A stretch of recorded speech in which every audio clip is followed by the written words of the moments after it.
with good news for consumers. Trail Eagle Creed. After 8 years of this Liberal Prime Minister, rent and housing have doubled.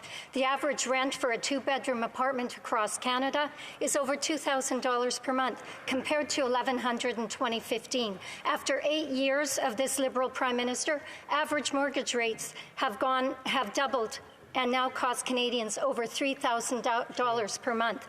Will the Prime Minister finally take responsibility for driving up the cost of housing so we can fix what he broke? The Honourable Minister of Housing and of Diversity and Inclusion.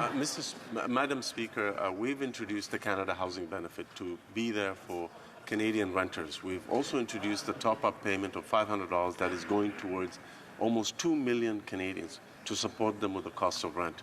And what did the party opposite do? Not only did they vote against that real help for Canadian renters, they played procedural games in this House to delay its implementation.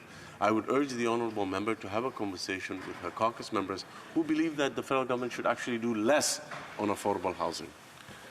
For Carlton Trail Eagle Creed.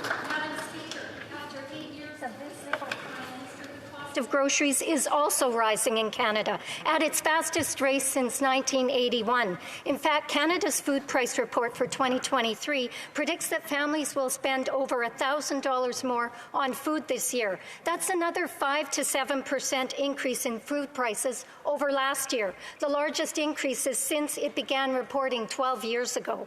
Will the Prime Minister take responsibility for his inflationary spending so we can fix what he broke? The Honourable Parliamentary Secretary to the Deputy Prime Minister and to the Associate Minister of Finance. Madam Speaker, I'm happy to take this opportunity to talk about the strength of the Canadian economy in a time of global inflation. While it's true that we still have the lowest deficit in the G7, while it's true that we still have the lowest net debt to GDP ratio in the G7, we are still focusing on making life more affordable for Canadians. And I'd like to take this opportunity to correct a record from a statement I made a few weeks ago where I said Canadians working hard to come through this had created more than 600,000 jobs, because as of this morning, that number is 830,000 jobs. And I would also like to correct the fact that I said we're focused on affordability and getting kids dental care. It used to be 150,000 kids. Now it's over 200,000 children, Madam Speaker. The Honourable Member for Desnepe, Mississippi, Churchill River. Madam Speaker, after 8 years of this Liberal Prime Minister, this isn't working. These are the words of a food bank chair from northern Saskatchewan who adds, "Everything is increasing. Gas, rent, food, heat. I just don't know how people are supposed to manage."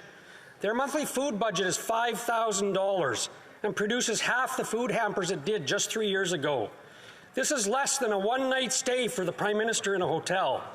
Will the Prime Minister take responsibility for this crisis or get out of the way so we can fix what he broke? The Honourable Parliamentary Secretary. Madam Speaker, we know that global inflation is stretching the budgets of Canadians, but that's why we've put together a $12.1 billion affordability plan. That includes doubling the GST benefit. That went out to over 11 million Canadians, including more than 50% of our seniors. That includes strengthening the Canada Workers benefit that helped 4.1 million workers get the help that they need to put food on the table, and that helped more than 200,000 children under the age of 12 get the dental care that they deserve, taking a burden off of parents in this country, Madam Speaker. Member for Whitby. Madam Speaker, the government recently launched its new and ambitious Indo-Pacific strategy. This comprehensive plan makes it clear that India, the world's fastest-growing economy, is a critical partner for Canada. While Canada and India have a long-standing bilateral relationship, this strategy commits Canada to further strengthen both economic as well as people-to-people ties.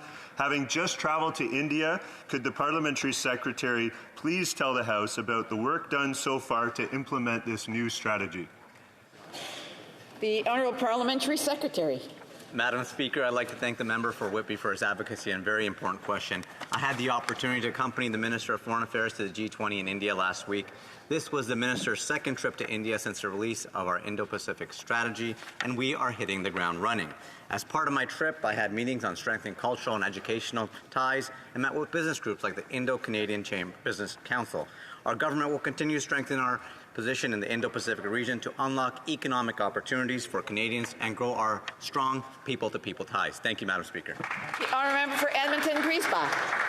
Thank you very much, Madam Speaker. In Alberta, Indigenous communities are pushing back on mega corporations like Imperial Oil, who are polluting our land and jeopardizing our health. But